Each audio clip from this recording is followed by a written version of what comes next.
ADA price prediction. ADA is not looking good on the daily chart right now.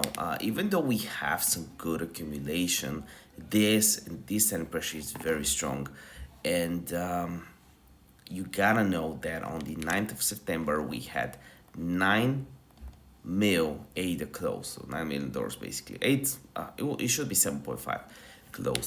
We had a pump which was mostly from shorts closing. As you can see, this was just liquidation, and I think right now we'll have a dump. Why do I think that?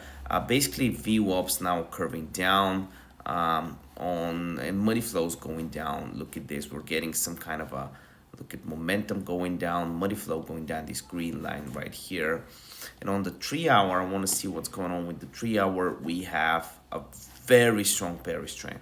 So what I think will happen from here is I do believe we'll have a dump probably to this level right here.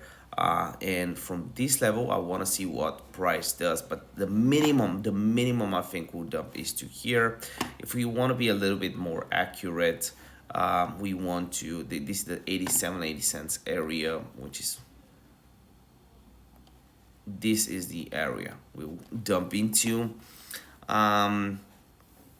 So that's it. I'll make another video if this video gets 10 likes in 2 days, 1 or 2 days. Just check it out. I have links in the description down below for some bonuses you can claim on 274 grand on meme coins. If you want to find out how to follow my trades, there's a link in the description below, plus 8 grand of bonuses from BingX. All of that will be down. See you next video.